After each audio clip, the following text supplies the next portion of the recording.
Bonsoir à tous, j'espère que vous allez bien. Bienvenue dans cette nouvelle vidéo. C'est Romain Bayal. Aujourd'hui, je vais vous proposer deux choses. Première chose, c'est une analyse globale des principales crypto-monnaies, l'Ethereum, le Bitcoin, on va dire c'est les principales du top 10, top 15. Et ensuite, je vous présenterai deux choses sur lesquelles je peux trader. Un exchange qu'on appelle FTX, qui est très connu, et un broker pour trader un petit peu tout, mais avec de la crypto-monnaie. Ça s'appelle SimpleFX. Je vais vous présenter ça dans la deuxième partie de la vidéo. Juste avant, je vous invite évidemment à vous abonner à la chaîne. Vous êtes plus de 50% à regarder les vidéos sans être abonné, donc abonnez-vous, parce que comme ça vous permet bien d'avoir une alerte à chaque fois que je publie une nouvelle vidéo. Évidemment, mettez-moi un beau pouce bleu si vous kiffez ce qu'on fait, tout simplement.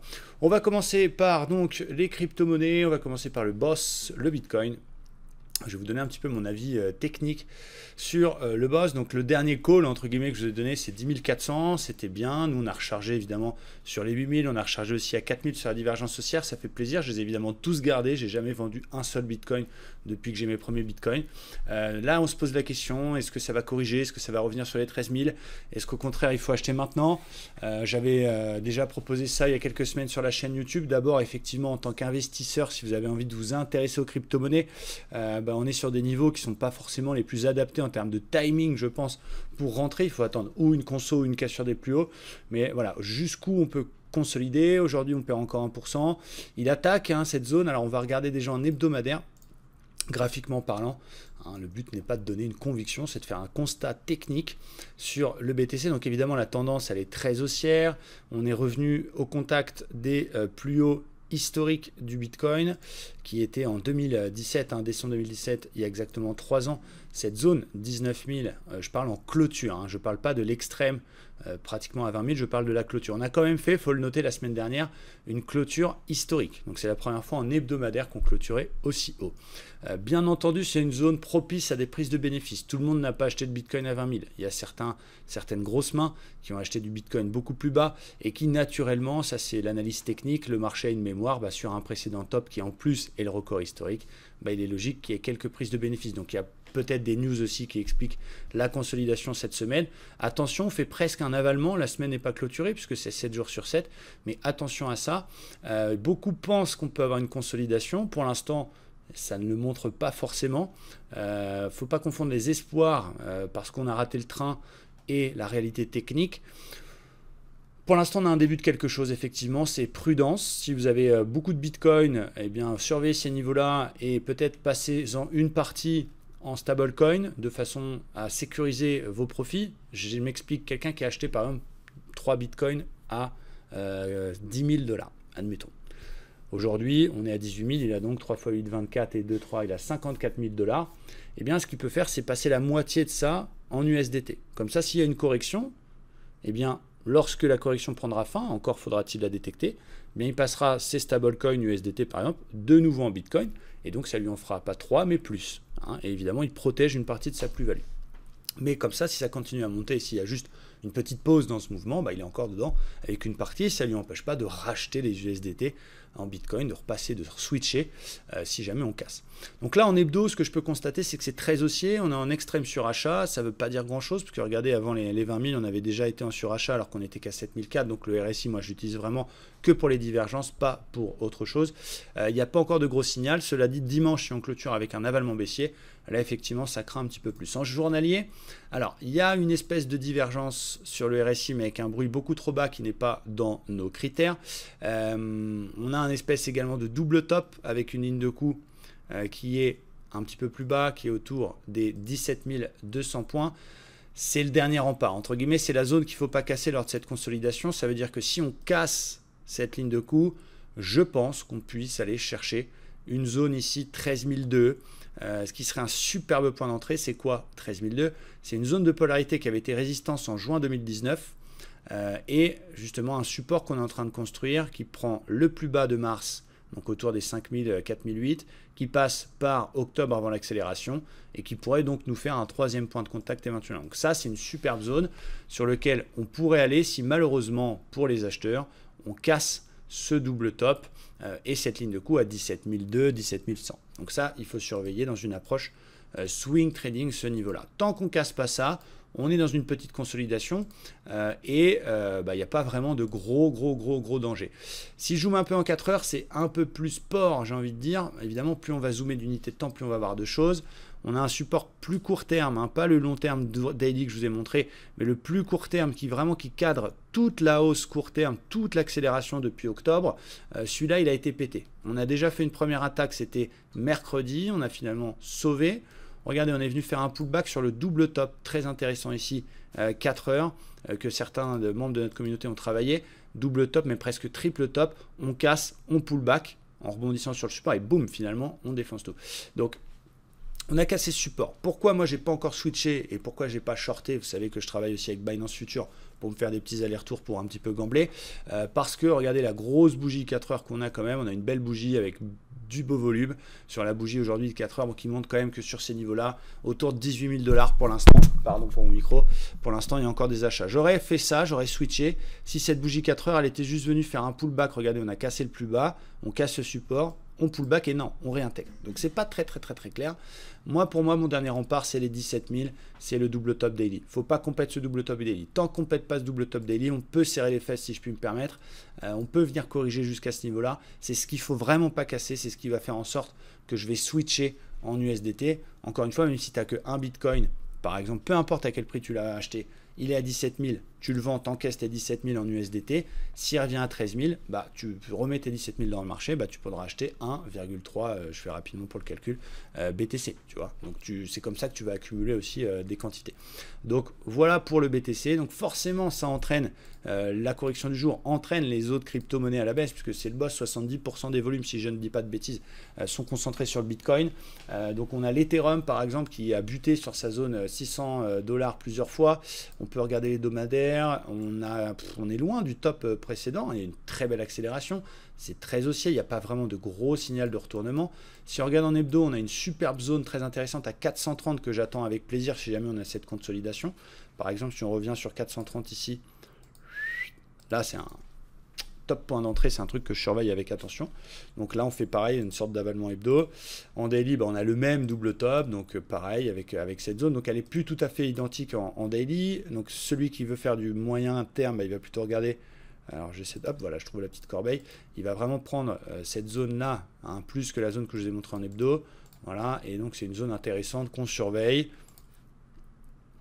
pour éventuellement prendre de l'Ethereum si jamais on vient chercher ce niveau-là. Donc c'est une zone, voilà, qui m'intéresse, mais c'est vrai que c'est pas très clair ce qui se passe. On n'a pas une vraie consolidation bien franche comme on a pu l'avoir en décembre 2017 où c'est parti comme une balle. On voit le Dead Cat Bounce qu'on avait fait en décembre. Là, finalement, le fait qu'il soit revenu à 20 000 déjà, c'est bien parce que ça veut dire que c'est peut-être pas tant une bulle que ça, mais c'est pas très clair là ce qui se passe. On a une sorte de conso, mais elle est pas très franche. Donc prenez votre temps pour prendre vos décisions. Ne vous précipitez pas, surveillez les gros niveaux. Moi, l'Ethereum, pour l'instant, j'en ai évidemment, mais j'ai pas envie de recharger maintenant. Je vais attendre la petite conso vers 450 si elle vient. Le Ripple, c'est pareil, très haut. Alors, est-ce que le Ripple va retourner à 2,80 $? J'en sais absolument rien. C'est une crypto sans être une crypto, si je puis me permettre de parler ainsi. Évidemment, c'est pas vraiment une crypto-monnaie décentralisée. C'est un token utilisé aujourd'hui par le système bancaire pour concurrencer SEPA. Je pense qu'ils ont aussi tout intérêt à ce que ça reste assez bas, peut-être même sous les 1 $. Bon, là, clairement, on avale une toupie en hebdomadaire. Elles font que suivre le BTC, mais ce n'est pas le meilleur moment pour rentrer. Si jamais on faut surveiller les précédents tops, une zone que j'aime beaucoup, c'est l'ancien range qu'on a cassé ici, qui est une zone qui m'intéresse. Voilà. Si jamais on revient, qu'il y a une conso violente sur le Ripple, c'est un niveau que je vais surveiller. Il y avait quoi de top? Le Litecoin, regardez, ça c'est un beau niveau aussi. Donc encore une fois, tout conditionné par la tendance du BTC. Mais si, admettons, le BTC ne veut pas plus corriger que ça, qu'on voit, c'est pas une petite bougie 4 heures sympa, une espèce de petit avalement, un truc comme ça, on est quand même sur un bon niveau sur le Litecoin, une zone polarité qui a été résistance, qui a déjà été support, c'était fin novembre, qui pourrait à son tour devenir support. Donc là, par contre, je commence à m'y intéresser fortement. Qu'est-ce qu'on a d'autre qu'on peut regarder qui est super intéressant? Le Bitcoin Cash, pas du tout. Le Cardano, moins intéressant. Le Stellar, il a très bien réagi dans sa zone. Bon, et on pourrait éventuellement aller viser 0,1150 qui serait à mon sens un très bon point d'entrée. Le but c'est quoi? C'est pas de se jeter sur n'importe quelle crypto. Bien évidemment, quand vous vous intéressez à une crypto-monnaie, déjà faites-le uniquement avec de l'argent que vous pouvez perdre parce que c'est un marché extrêmement volatile et il faut surtout s'intéresser à la crypto en question. Si tu veux acheter du Stellar parce que c'est un bon niveau, fais l'effort de taper Stellar Crypto sur Google, intéresse-toi, pourquoi, qu'est-ce que c'est le projet. Ça ne veut pas dire forcément rentrer dans tous les détails et devenir un expert de la crypto en question, mais au moins connaître un peu le truc. Donc, au-delà de l'aspect spéculation, moi, je suis passionné évidemment de blockchain et des crypto-monnaies depuis très longtemps. Ce que j'aime, c'est fouiller. J'ai acheté quelques projets dernièrement. On a acheté du Unifi, par exemple, avec Binance. On a acheté du Hard également avec Binance. On a acheté des petites cryptos comme ça. On s'intéresse. Du Solana aussi, je vous ai déjà expliqué sur la chaîne. Donc, faites l'effort de vous intéresser, de ne pas voir ça que par des jetons, entre guillemets, de spéculation. EOS, lui, il dort complètement. Une qui tient bien, c'est Monero, qui est d'ailleurs une des seules cryptos majeures, on va dire, à être en hausse aujourd'hui. Le Monero, j'aime beaucoup parce que quand on voit en hebdo, on a refait encore un nouveau plus haut récemment, et surtout en journée, surtout en hebdo, on a clôturé la semaine dernière au-dessus de la clôture précédente. Donc lui, le Monero, il a bien tenu, regardez cette zone de polarité. Alors le passé, à la limite, c'était facile à dire, mais on est venu faire un pullback bien propre là-dessus. Donc ces zones de polarité sont très intéressantes à tracer, et hop, on confirme en cassant le plus haut. Donc si vraiment il y en a une sur laquelle voilà, j'ai envie de diversifier un petit peu, ça ne veut pas dire mettre la maison, mais le Monero par exemple est super intéressant. Intéressez-vous au projet en plus. Et en termes de technique, d'analyse technique, c'est l'une des cryptos, l'une des seules qui est encore très solide, qui évidemment prendra cher si le Bitcoin se met à corriger fort. Mais de l'autre côté, si le Bitcoin repart, ça peut être une des cryptos qui est en train de nous montrer qu'elle surperforme les autres et qui peut rattraper son retard de façon un peu plus violente et pourquoi pas un jour revenir sur ses records. Je vous rappelle que le record historique il est autour des 450, soit plus de 3 fois le prix actuel. Le Tron, bon, c'est pareil, moins chaud, là, il y a moins d'historique. Le NEM, j'en ai acheté il n'y a pas très longtemps. Pareil, c'était la semaine dernière une crypto qui surperformait tout le monde. Regardez cet ancien top de juillet 18, hop, on revient faire un pullback là-dessus. Donc pareil, NEM qui est pas mal. Si mes souvenirs sont bons, c'est une blockchain qui permet de développer des applications aussi en Java, donc qui va permettre à plus de développeurs de travailler sur cette blockchain-là, contrairement à d'autres qui ont leur propre langage spécifique. Donc intéressez-vous, c'est une bonne crypto-monnaie, c'est un bon projet.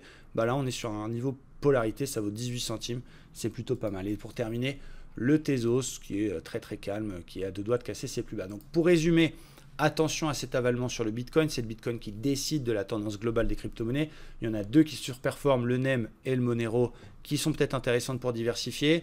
J'ai vu le niveau sur l'Ethereum, le Ripple et les autres qui pourraient nous intéresser en cas de conso. J'ai pas de boule de cristal, je surveille ce double top. S'il est validé, je passe une partie de mes Bitcoins en USDT et j'attendrai le niveau 13 200 $ pour racheter évidemment si on a un signal de retournement là-dessus. Je voulais vous montrer 2 choses pour terminer cette vidéo. Alors d'abord c'est FTX, ça va peut-être concerner des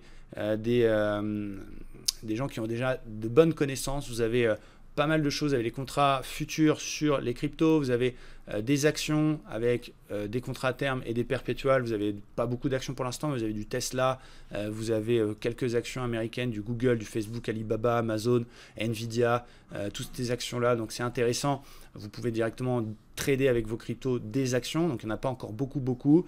Si vous voulez faire voilà, de l'investissement, vous allez travailler sur du spot, pour acheter du Bitcoin, pour acheter de l'Ethereum, pour acheter du Ripple. C'est une alternative à Binance, elle est pas mal, mais voilà, il y a des choses un peu plus spécifiques, des tokens avec par exemple qui vont jouer sur la volatilité, d'autres prédictions un petit peu fun, est-ce que Trump va rester ou Trump va pas rester.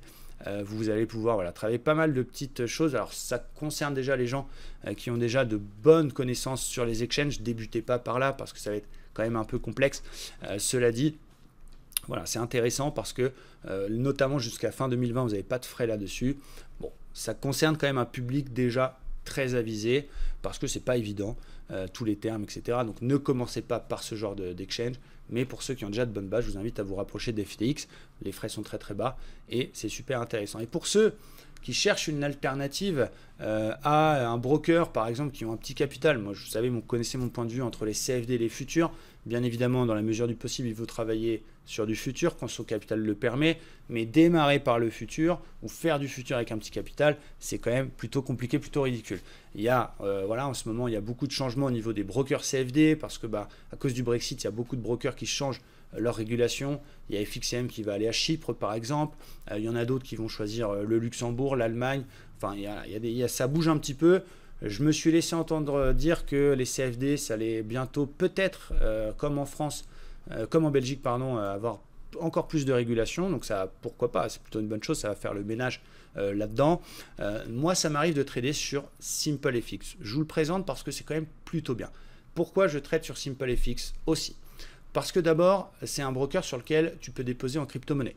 Donc tu comprends l'intérêt que si tu déposes des bitcoins et que tu retires tes gains en bitcoin, il n'y a rien qui passe au départ par ta banque. Même s'il y a AML, KYC et que tout est tracé, tu ne fais pas des retraits sur ton compte bancaire, etc., etc.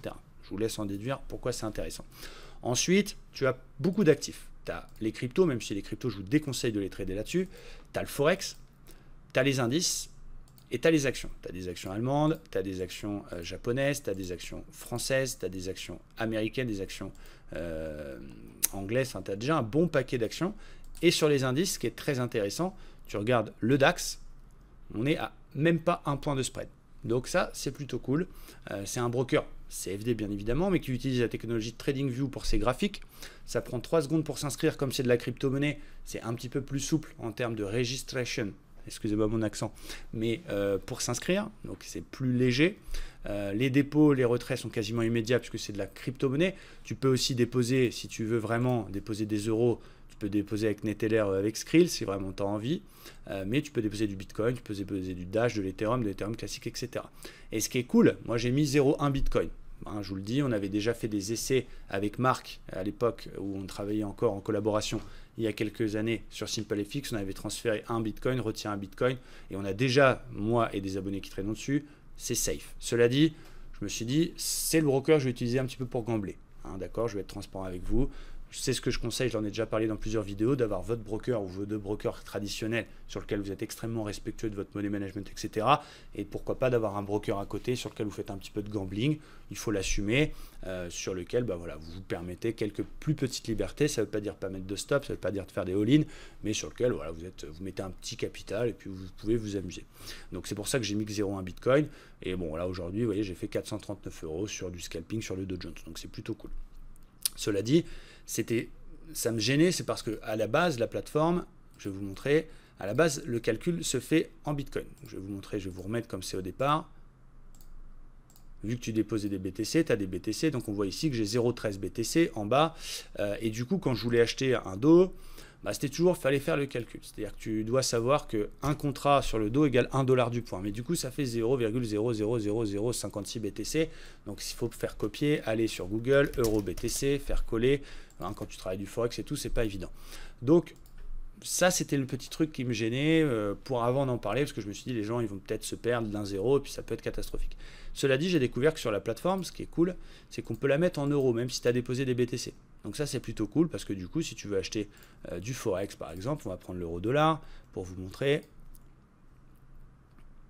Euro-USD, il est où? Il est là.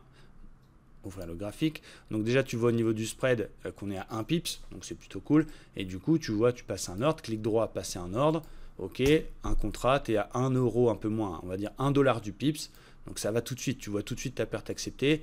Ton stop loss, on va dire qu'on achète, on met un stop à 1,20. Voilà, tu as ta perte qui est calculée automatiquement, etc. Puis ensuite, tu adaptes ton money management. Ce qui est génial aussi, et encore une fois, je vous mets très en garde, c'est qu'on a un fort levier disponible là-dessus. Alors, il y a un levier jusqu'à 500. Ça ne veut pas dire qu'il faut prendre des tailles 500 fois plus grosses. Il faut quand même rester raisonnable. Mais le fait d'avoir un gros levier, encore une fois, vous connaissez mon avis sur le levier, c'est négatif pour celui qui ne sait absolument pas calculer le money management, etc. Mais pour celui qui est strict, eh bien, ça va lui permettre de bloquer moins de marge et donc de diversifier. Je m'explique. Je vais prendre mon petit tableau, vous allez bien comprendre pourquoi c'est intéressant. Un fort levier, mais quand on a un peu d'expérience ou quand on sait gérer ses émotions. Je m'explique. Hop. Voilà, désolé, ça j'étais en train d'expliquer l'OPR à mes abonnés cet après-midi. Quelqu'un qui dépose 1000 balles, qui se dit ok, je vais tester SimpleFX, je dépose 1000 $ ou 1000 € en BTC et donc je vais trader avec 1000 €. Ok, qui veut travailler à 1 € du point, 1 $ du point sur SimpleFX. Quand il va pouvoir, ça va lui bloquer, on va regarder. Si je veux acheter le Dow Jones, si je veux travailler à 1 $ du point, donc je prends un contrat. Regarde la marche, ça va me marger 247 seulement. Et c'est ça qui est cool. ça va seulement me marger 247. Ça veut dire qu'il me reste, on va arrondir à 250, il me reste 750 de disponible. On va considérer que c'est le dollar. Il me reste 750 sur lequel, ça ne veut pas dire que je vais prendre 4 fois plus et que du coup, je vais travailler à 4 $ du point avec mes 1000. C'est hors money management total. Mais ça va vous permettre de diversifier, de prendre à côté une action, de prendre à côté une paire de Forex et de vous bloquer moins de marge. Parce que c'est ça l'effet de levier. J'en ai déjà parlé dans ma vidéo, dans plusieurs vidéos sur ma chaîne YouTube. L'effet de levier permet une marge et permet une marge qui est plus ou moins grande en fonction de l'effet de levier. Je m'explique. Si tu achètes pour 1000 €, tu as un capital de 1000 € et tu achètes pour 1000 € levier 1, tu n'as plus de capital pour trader à côté.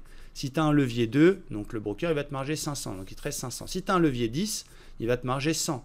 Donc il te reste 900. Si tu as un levier 100, il va te marger 10 et il te reste 990, donc, etc., etc. Donc n'utilisez pas le levier pour faire les gamblers et mettre 500 fois plus, mais pour vous marger moins. Je pense que vous avez bien compris ce que je vous dis. Donc dans tous les cas, restez prudent. Voilà. Mais je suis assez satisfait de SimpleFX. C'est facile. Il n'y a pas trop de slippage. Il n'y a pas de cotation chelou. On est tous les jours en futur, en direct.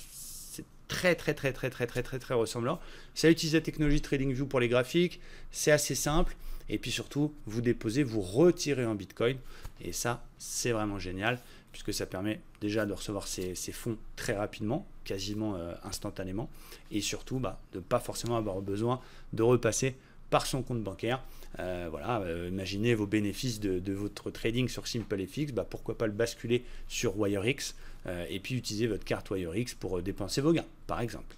Donc ça, c'est une vraie alternative au système actuel, système bancaire, système financier actuel, et qui est plutôt cool. Voilà, donc je vous ai mis tous les liens juste en bas, donc FTX, il n'y a pas de frais, etc. et SimpleFX. Donc ce qui est cool, voilà, vous avez du levier, bien utilisé, c'est cool, vous avez tous les actifs et puis surtout c'est assez facile d'utilisation. Donc je vous mets tous les liens des sites en question dans la description de la vidéo. Je vous remets aussi le lien pour acheter des bitcoins sur Binance parce que si vous voulez ouvrir un compte sur SimpleFX et que vous n'avez pas de bitcoin, pourquoi pas les acheter sur Binance plutôt qu'à les acheter sur un site qui vous prend 10% de frais. Non, tu les prends sur Binance et ensuite tu les envoies sur SimpleFX. Pourquoi pas? Donc je vous remets tout ça et voilà, j'espère que cette vidéo vous a plu. Donc pour résumer, BTC, attention, j'attends le niveau 13 000 si on casse le double top. Pendant ce temps-là, j'ai un peu le cul entre deux chaises. On ne sait pas trop sur quel pied danser. Je ne sais pas, j'ai pas de boule de cristal, mais voilà ce que nous dit l'analyse technique. Je vous souhaite à tous un bon week-end. Je vous dis à demain, à dimanche plutôt, pour la vidéo de la semaine. Merci à tous, ciao, bye bye.